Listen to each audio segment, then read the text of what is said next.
Samsung S14 5G fully dead. তো আজকে এটার ইনস্ট্যান্ট সলিউশন দিতেছি একবার লাইভ প্র্যাকটিক্যাল। তো আমরা কাজ সাকসেসফুল।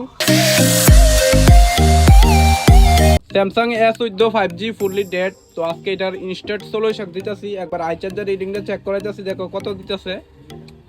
এখানে 2 নাম্বার দেখো 0.01 নিতেছে আই চার্জার,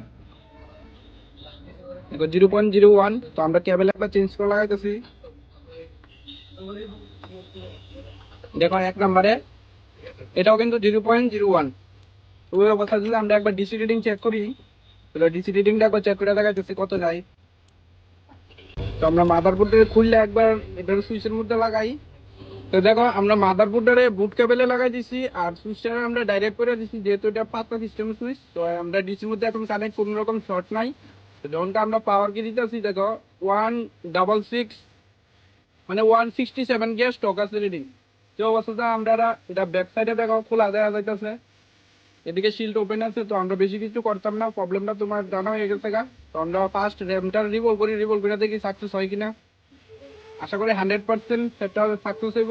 আমরা মাদারবোর্ড পিসির মধ্যে হোল্ডারে সেট করছি, আর আমরা যে টুলস লাগবো দেখো আমরা লইলাম আইসি ওপেনার, আর এটা হলো সুইচের একটা লইলাম, আর আপনার যে হট গান এটা হলো বাকো ওল্ড মডেলের হট গান। তো আমরা কিন্তু অনেকে ডাউট থাকে যে আমি কোন হট গান দিয়ে কাজ করি, আমার বাকো ওল্ড মডেল 900।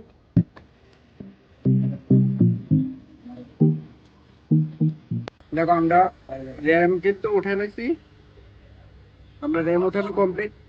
এখন শুধু আমরা যদি কোনো ট্র্যাক মিস আছে কিনা দেখি, দেখে এটা বানানোর পর আমরা রিবোলিং করব।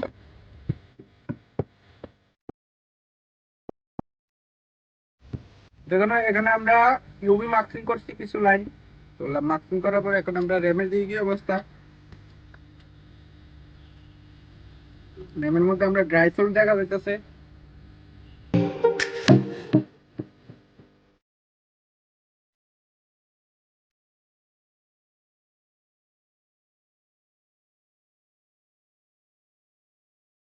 দেখো আমরা সিপিইউ আগে রিকল করা আসলো, আর র্যাম আমরা ভালো করে এখন রিইনস্টল করলাম। করার পর মাদারবোর্ড মোটামুটি ঠান্ডা হয়েছে। তো ওখানে আমরা চেক করি কি কন্ডিশন। তো আমরা ডাইরেক্ট ফোনের মধ্যে ফিটিং করে সেটা একবার চেক করতেছি যে হাই চার্জার রিডিংটা এখন কত নিতেছে, আর এ ডিসি রিডিংটা পরে চেক করুন, আগে দেখি সাকসেস হয় কিনা। তো এখন আমরা 0.6 দেখো আয় পড়ছে, দেখো লাইভ প্র্যাকটিক্যাল। তো আমরা কাজ সাকসেসফুল। এখন কিছুটা ব্যাটারির চার্জ কতটুকু আছে আমরা দেখি, যেহেতু আমরা চার্জিং লোগো আয় পড়ছে। আর এখানে আমরা এখন আই চার্জার রিডিং নিতেছে 0.6 এম্পিয়ার। তোমরা দেখো মোটামুটি আমরা কিছুক্ষণ চার্জ করছি, তো এখন 0.6 এম্পিয়ার নিতেছে। তো আমরা একবার পাওয়ার কেবলটা লাগাই সেটা একবার চেক করি ব্যাটারি এম্পিয়ার কত আছে। তো দেখো মোটামুটি আমরা 0.4 এম্পিয়ার, আরে 3% চার্জ দিছে। চালু করি,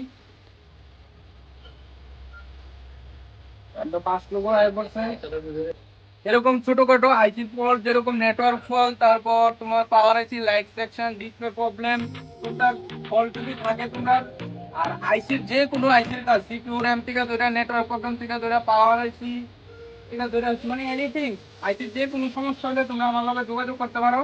100% সাকসেস করে দেওয়ার চেষ্টা করো। তোমাদের দেখো আমরা ফোন কিন্তু একদম সাকসেসফুল ভাবে চালু, আর বাটন টাচ টুলস আমরা সবকিছু ওয়ার্কিং। কাস্টমার ফোন আমরা ফেটার যাই না। দেখো আমরা টাচ টুলস কিন্তু সবকিছু সাকসেসফুল ওয়ার্ক। দেখো আমরা এইমাত্র কাজ করলাম যে সেটটা। তো এখন যেরকম কোয়ালিটি, ভিডিওর কোয়ালিটি একটু ডেভেলপমেন্ট হয়েছে। তো তোমরা যদি বেশি করে আমার ভিডিওর মধ্যে ভিউজ দাও, তাহলে আমি একটা আইফোন নিতে পারবো। তাহলে তোমরা সবসময় এরকম ভিডিও কোয়ালিটি পাইবা, আর নাইলে আমার এই পুরান ভিডিও কোয়ালিটি পাইবা। ভিডিও শেয়ার দিবা কি না দিবা এটা চিন্তা। बात तो सही है। তোমরা ইনস্ট্যান্ট সলিউশন পাইলে, বা যেরকম বাইরে এটা তোমার এখন করে দিলাম। কোথান থেকে জানি আইছো? আর যদি আমরা আশেপাশে কেউ ভিডিও দেখতে দাও কাজ করাইতে চাইলে, আমি দোকানের লোকেশনটা দিতেছি, ভালো করে দেখো। তো এটা হলো আমরা খয়েরপুর বাজার, মানে খয়েরপুর নতুন বাজার, এখান যে মাতাবাড়ি যাওয়ার রোডে এদিকে। আর এখানে তোমরা সোজাসুজি আইলে এদিকে একটা গলি পাবে, আর এদিকে একটা গলি। তো এটা হলো প্রথম গলি মাদারি বাজার দিক থেকে আইলে। আর যদি তোমরা আগরতলা থেকে আই, তাহলে এটা দ্বিতীয় নাম্বার গলি। এখানে রয়েছে গীতা ভ্যারাইটিস, তার লগে আছে চাঁদ মেডিকেল। এর ঠিক অপোজিট সাইডে দেখবা আমার দোকানের ব্যানার আছে, এখানে অল ইন ওয়ান। তোমরা বাজার দিয়ে আয়া এখানে একটা সিঁড়ি পাইবা, এই সিঁড়ি দিয়ে উঠতে সেটা মানে ডান দিকে আইবা, ডান দিকে আইলে এই হলো দোকানের লোকেশন।